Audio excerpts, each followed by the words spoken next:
Am I the asshole for bringing my baby to a restaurant? I saw a similar post here recently and assumed it was fake because surely stuff like this doesn't happen in real life until it happened to me yesterday. I, 30 female, have a 3-month-old baby. Yesterday, I went out to lunch with my husband and some friends and brought the baby along. The restaurant was a trendy gastropub type place. Think $15 to $20 burgers in a high cost of living area. We've eaten here a couple of times a month for the past 6 years, and there are often families with kids here, so it's not like we took the baby to a kid-free environment.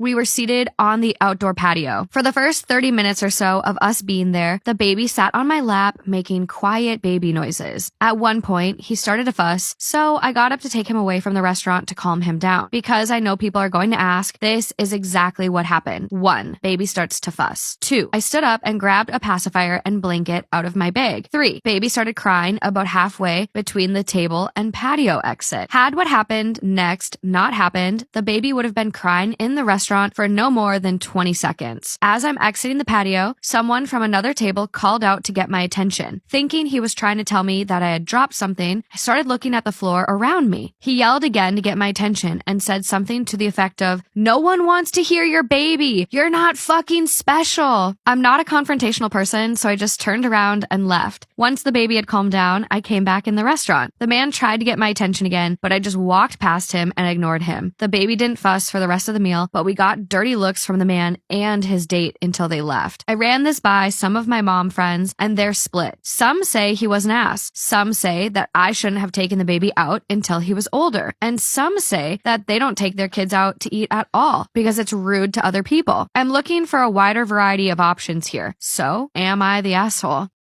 I moved into a new apartment with my husband 6 months ago. We upgraded from a single bedroom apartment to a 3-bedroom apartment because he had just gotten promoted at work. So everything was good and life was great. We've had a lot of financial problems in the past and there was a time we could not even pay our rent. So moving into a 3-bedroom apartment meant that things were finally working out for us. We've only been in the apartment for 1 month when I heard a knock on the door one day. My husband had gone to work and I was the only one at home. It was a woman and she told me she lived in the apartment next to us. She said she was celebrating her birthday that weekend and that she was inviting everyone in the apartment complex. She told me this was my chance to meet my neighbors. I was a total introvert and I always kept to myself. I just preferred to be alone than to be in the company of others. I told her I would think about it, but I had already decided not to go to the birthday party. When my husband came home later that night, I told him about the invitation and he said it would be very rude if we don't go since everyone else in the apartment complex was going. So we went to the birthday party that weekend. Let's call my neighbor who invited me to a birthday party, Kate. Kate introduced me to all the other people living in the apartment building and they all seemed nice. Her husband was not around when we arrived at the party. She told us he was stuck at work and that it would be there later that evening. Now, Kate was the kind of person who joked around a lot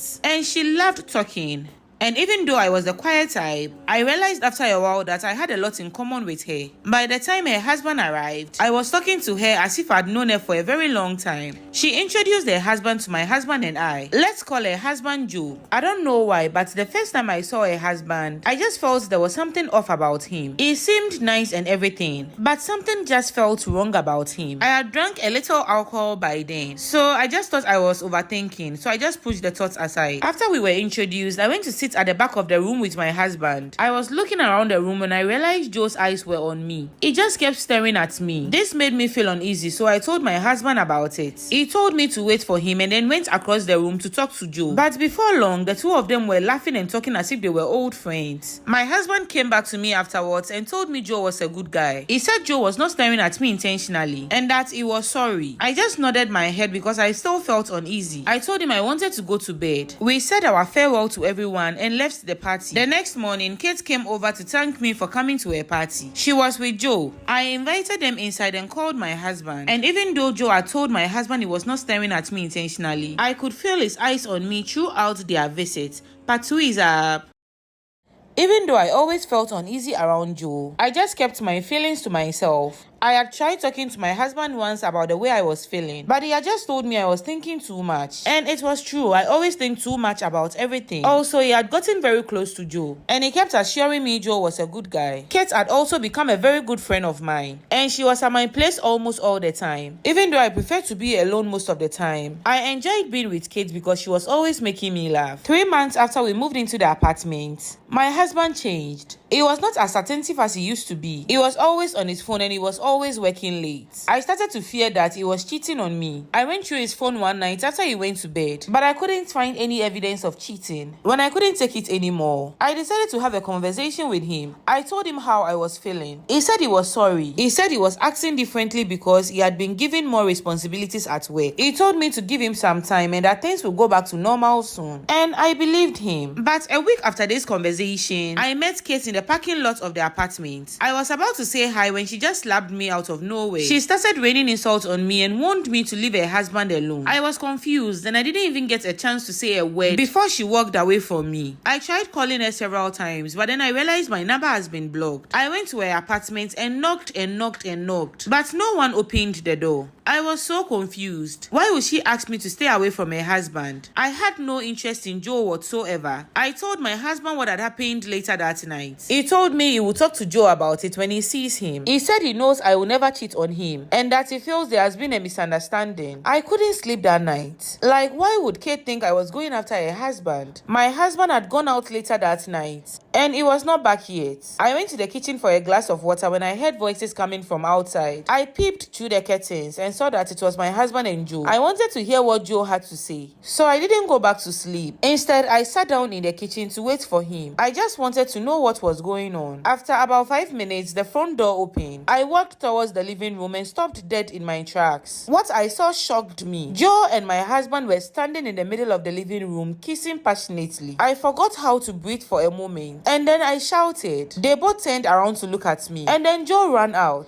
I looked at my husband in shock and disgust. What was the meaning of this? When did he become gay? What was going on? Turns out Joe was not staring at me like I thought. He was staring at my husband. I just thought it was me. Also, Kate had seen her husband coming out of my apartment late at night, and she had thought he was there to see me. Personally, I think Joe is the devil. I have always felt uneasy around him. My husband was not gay before. He was never gay. It was Joe who had influenced him. He has changed my innocent husband. He has confused his mind and made him do things he would never have done before. We are still working on making things right between us again. I just wish I had never met Kate and her husband.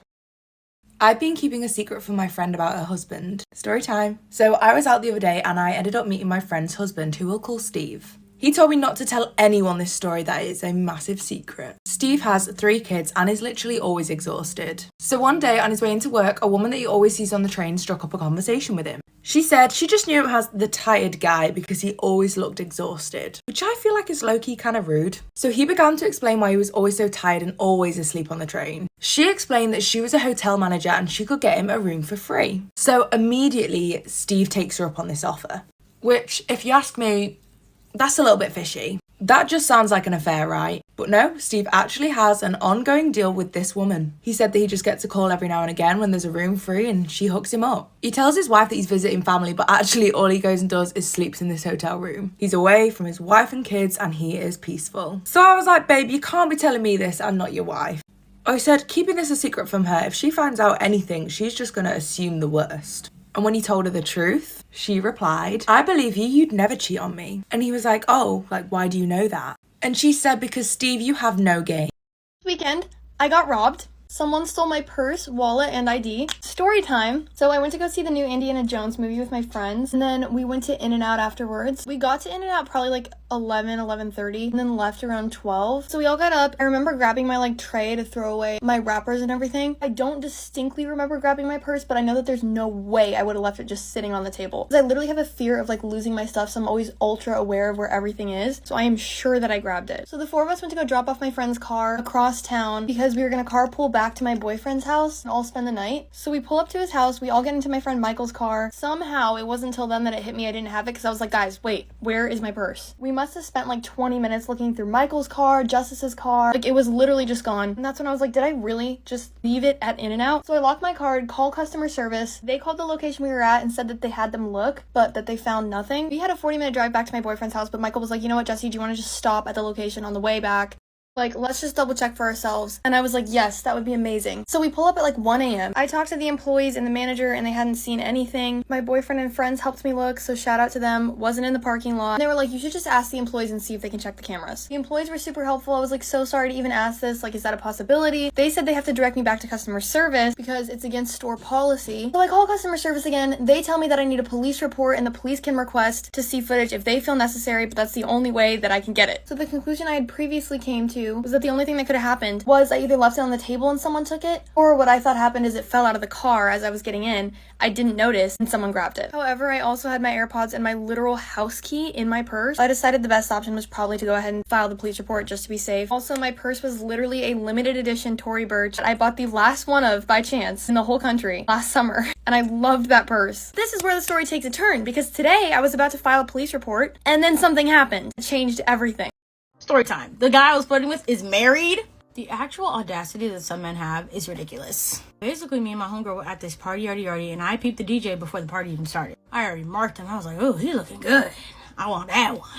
Yikes, okay? So out the night, I was dancing, having a good time, vibing. I was peeping that he was peeping me, okay? I'm thinking since I'm in another state, I'm with my girl, I'm having a good time. I'm like, maybe I'll get a little link, ding, ding, ding, ding, ding while I'm out of town.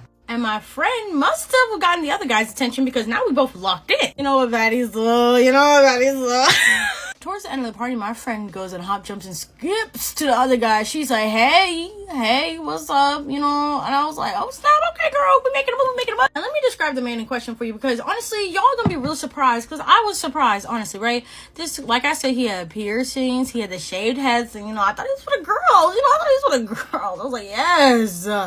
Let me get into it. He looked young as hell. So I started chatting with him. He's asking me where I'm from. I'm asking him where he's from. And I was like, oh, okay, you're not too far from where I'm at. Actually, back in the States. Not back in the States, back in Massachusetts. I'm getting geeked out to the homeboy because I was like, okay, cool. So you might even be a link for here. You might even be a link for there, in the future or whatever.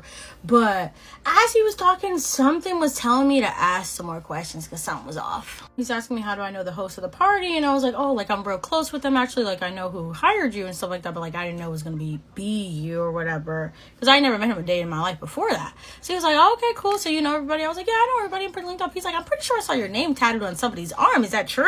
And I was like, yeah, I got my name tattooed on a couple of people's arms in this room. That's kind of funny that you said that, though. And before me and him could finish that conversation, my friend hopped in and she's talking with the other dude. And he's like, oh, like, how old are you ladies? Like, where y'all from? Da-da-da-da. The other dude's trying to get in. Now, we don't care about that. That's not the important part of the story. Part 2 is already up. Story time. The guy I was flirting with is married? So like I said, he must not have been able to get intel out of my friend because he came over asking me a lot of questions. And I was like, bro, I'm not interested in you. I'm interested in your friend. So then me and homie go back to our conversation. He's like, oh yeah, what's it called? Like I said, you got people's names tattooed on your, on their body. Like, are you single? You know what I'm saying? I'm like, yeah, I'm single. I'm like, what's it called? I'm like, the people who have their name tattooed on my body, most likely family. I'm like, my dad got my name on his heart or whatever. So like, yeah, I'm like, I'm special. I'm spoiled. Yep. And he was like, okay. And I was like, so do you have anybody's name, tattooed? Like, or is your name tattooed on anybody? You know what I'm saying? Trying to ask him, trying to be flirty. Let me tell you, that was the question that did it, yo. That broke the camel's motherfucking back. Like, no, I don't have, nobody got their name tattooed on me, but like, I got my ex-wife's name tattooed right here on my chest.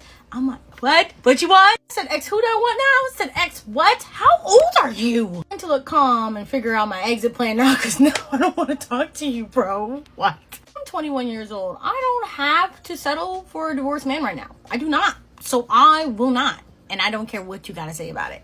So I say, how long have you and your ex-wife been divorced? And he was like, well, like, we're not really divorced. We're more like separated. And I said, interesting. Well, then how long have you guys been separated? He's like, well, I'm like, what do you mean, bro? Because I don't know you. He was like, oh, yeah, we've been divorced for around like 5 years. I'm like, okay. It went from separation to divorce, so I'm a little confused. He's like, but, I couldn't really necessarily just, like, divorce her like that, because we're still working on shit. And I was like, what the fuck are you talking about? Like, what exactly does that even mean? He's like, well, she's in the army, so that means, like, I can't really divorce her. I was like, I've never heard of that, so what are you talking about? Honestly, I wanted the conversation to end so bad, but I was stuck like there. My friend was still getting in with her hands, and I was a good wingman. Let me tell you that. How exactly are you separated and divorced, and she's in the army? He was like, because really, we're low-key long distance. I said, so she's just in the army. It's not a long distance. Does she know about this, bro? But then he hits me with, but I'm a really good guy because I decided not to divorce her so she can keep making a lot of money off the army. I said, oh, you must think I'm really dumb. That's crazy. I'm giving my homegirl the look like, girl, we gotta go. Like, I need an escape plan. We have to leave. Like, I cannot stay here. We have to leave. Name tatted, so-called divorce, 5 whole years. That's probably how long they've been married for real. And he was still asking me if I was going to the bar with him tonight. I'm like, sir, don't you see how you destroyed that? Explain to me this. How you divorced and helping her out financially? That don't even make no damn sense. I got the ick so hard as hell, I grabbed my homegirl and we left the party. And he showed up the next day trying to get my number once again. And I said, hell the fuck no. You're married, bro. Don't play with me.